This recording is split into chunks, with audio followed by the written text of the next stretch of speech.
Hey everybody, I know that you guys saw the title, and to be honest, I don't even know where to start.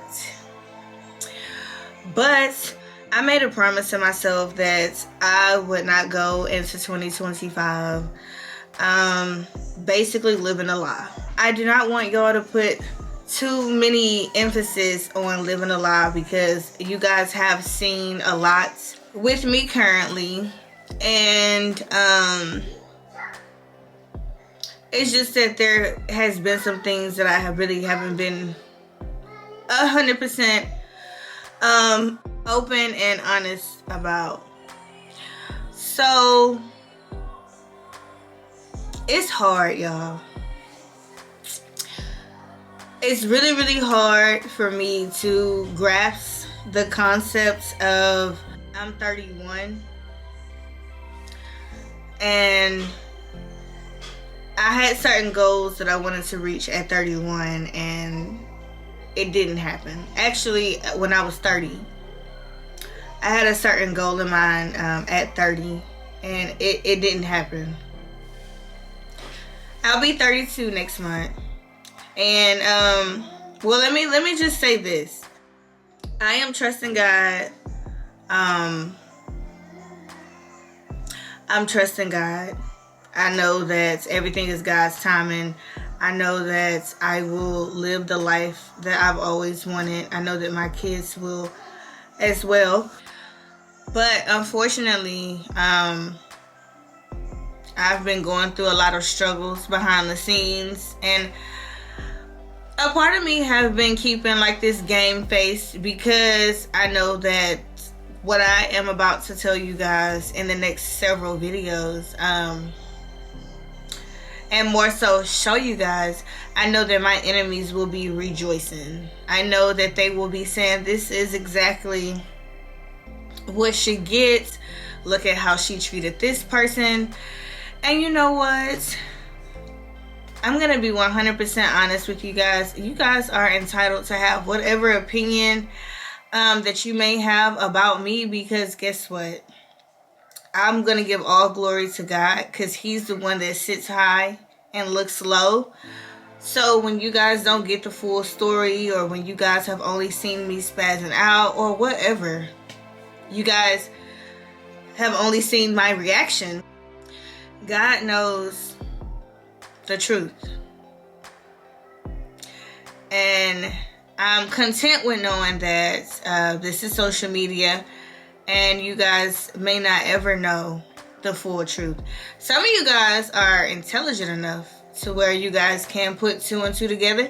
I'm basically talking about the people that have constantly felt like I've wronged people. From the time I've got on social media in 2018 with the cop situation to now. There are some people that feel like every situation that I've been through on this platform is because of my own wicked behavior. And even though that's by far from the truth, I'm going to respect your opinion.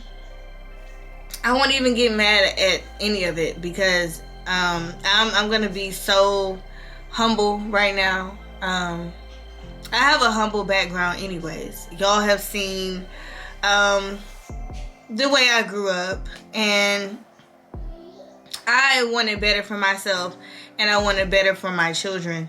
And unfortunately, so I'm gonna be honest, y'all, I am completely out of my comfort zone. I have had to make some major changes that I am completely I would say not okay with. It's been rough. Being a single mom of four is very, very rough. I feel like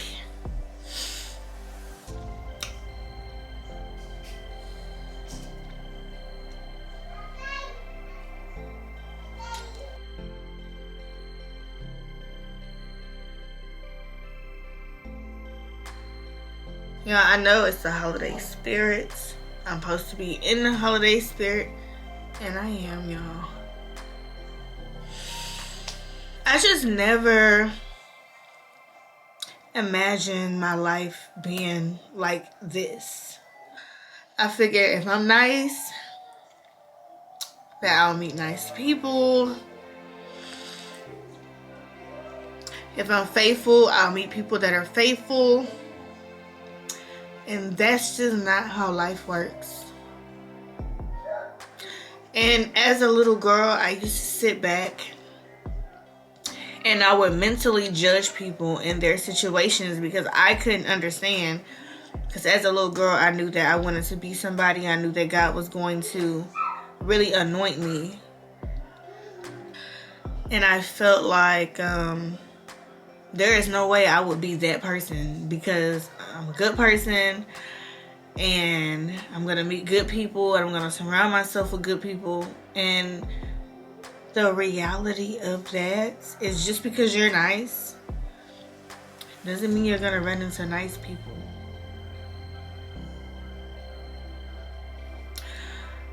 I walked away from a law enforcement career. It wasn't for YouTube. It was not for YouTube. It was not for YouTube. It was because I got tired of being mistreated because of the color of my skin. I enjoyed what I did for a living. That's being able to help people. Because, I mean, what's the point of getting degrees and becoming millionaires if you're not going to help people, right? And I walked away from that. I graduated high school in the 11th grade. I had to take a test. I scored high, graduated early. I went to college for criminal justice. After that, I joined the police academy where I then became a police officer, and I was the first African American woman to ever step foot in certain counties here in Texas. I graduated from a Christian woman job corps.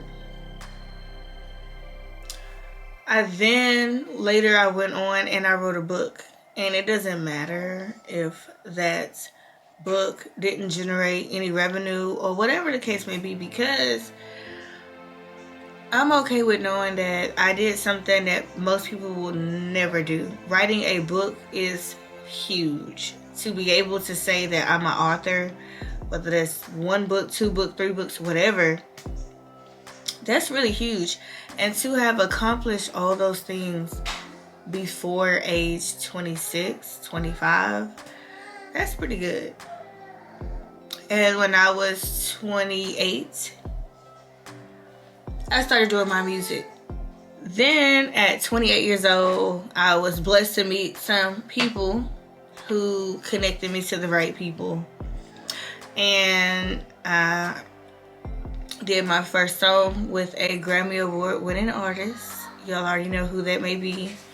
And my song, Tomorrow's Not Yesterday, was written by someone that was Beyonce's backup singer for 13 years. Yes, Beyonce's backup singer. And all of this can be proven. All you have to do is do your research. And by now, I'm 31. I felt like I would be traveling all over the world at speaking engagements, and that's not my reality. Due to my poor choice in being selective in who I allow in my personal space, I am now deemed a disappointment.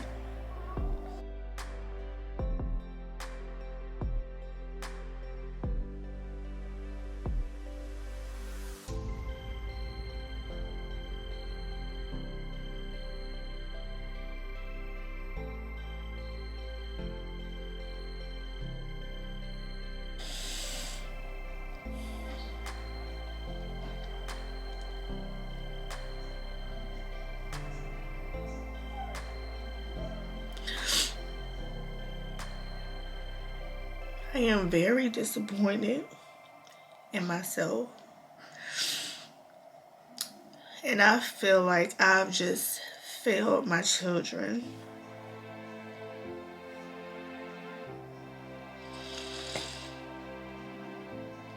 I know it's not too late. I know that God is still, He's still going to be there every step of the way. But I cannot walk into 2025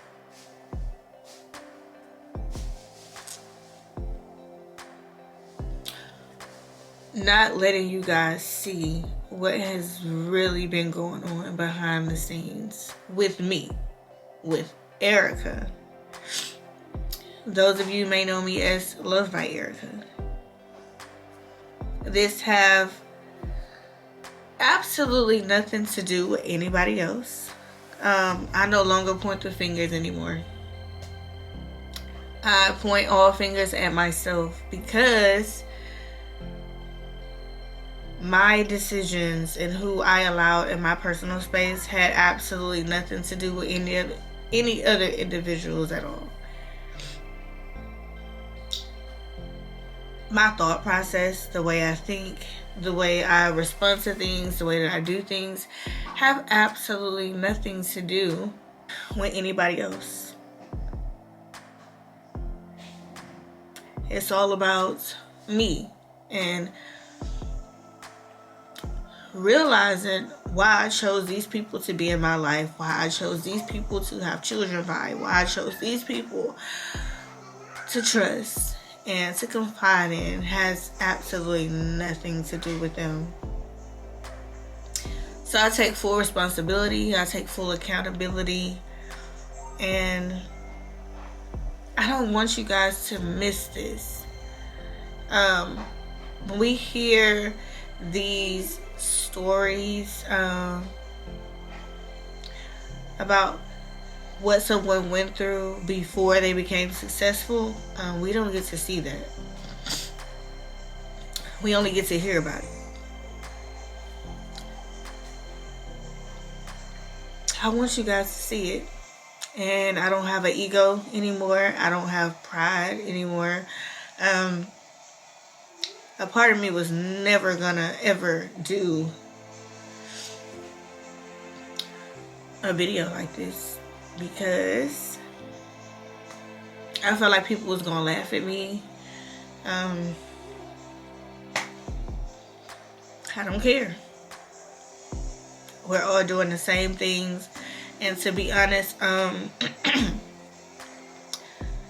everything in every situation is temporary anyways. We fall in love, we get married, we have kids, we live until God is ready to take us anyway. So why would I want to get wrapped up in finding love or finding whatever? It's not like I can have it forever. So yeah.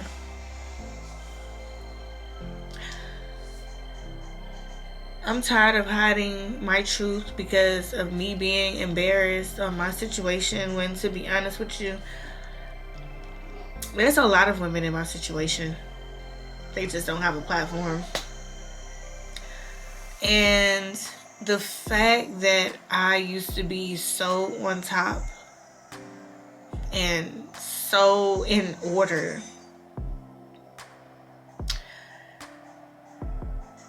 and now everything is just in shambles. I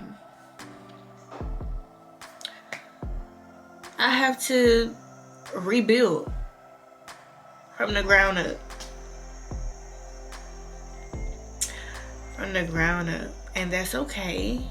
It's of course it's hard building from the ground up.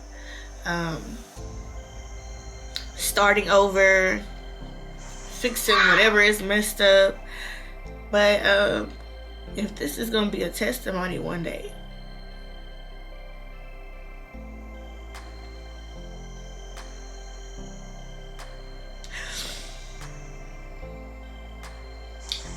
And if I'm gonna trust God, then that's what I'm gonna do. I'm gonna trust God. I already know people gonna laugh. People gonna, and this is why you should have did this. And well, you know what? You gotta get through to get to. And I'm in my going through season. And it's me and my children. I'm a single mom of 4. I don't really hide that anymore. And I do what I have to do so that my kids will not go without. And sometimes it's bigger than just money. Yes, money solves a lot of things. But being like present, and I mean like really, really present, and really teaching and really showing, and not just doing things for the camera, like that takes a lot. A whole lot. So yeah, that's all I really have for this video. That's all I really have. And but it's time for me to live in my truth. And I hope you guys enjoy the content that is to come. And this is a true story. A true story of Love by Erica's downfall. And me just redoing everything. Like renewed. You guys are going to get a renewed version of me. Yeah, and this has been my life for a little minute now, I'll say. And when I finally get through this, I'm never gonna allow anything or anybody to ever put me in this situation again. Because not only am I redoing everything, I'm healing completely. And yeah, I don't know what God have in store for me, but I can tell you that what I've asked God for, I'm going to get. And you guys will witness it. But this is a part of my story. This is a part of my journey. This is who I am right now. I can't show you guys anything more. Because believe me, if I could, I would. But God is like, nah, not yet. Not yet. Like, you ain't been through enough yet. Shout out to all my single moms out there. Y'all already know. The struggle is real. And through all of this, y'all, my biggest blessings have been my children. Even though I never saw myself being a single mom of 4. I never knew I was going to have a daughter or anything like that. I'm truly grateful, truly blessed. Try to take whatever you're going to take from this video today and learn from it, because in the blink of an eye, you can be on top of the world. And one bad decision, trusting the wrong people, surrounding yourself with people that don't really mean you well, can have you set back tremendously. And then you'll see who's really there for you when that happens. I have no support. And even the family that I have that act like they're there, they're really not there. So I've learned a lot. And I can honestly say I don't really have very many people in my corner that I know will step for me. So it's all or nothing. It's either Erica is going to make something happen, because if I wait on anybody to help me, nothing will ever get done. Nothing will ever get accomplished. And I am glad that I have recognized that. Life is a journey. You never know what you're going to get. Even if you feel like you've made the right decisions, you will find out in due time if you made the correct decisions or not.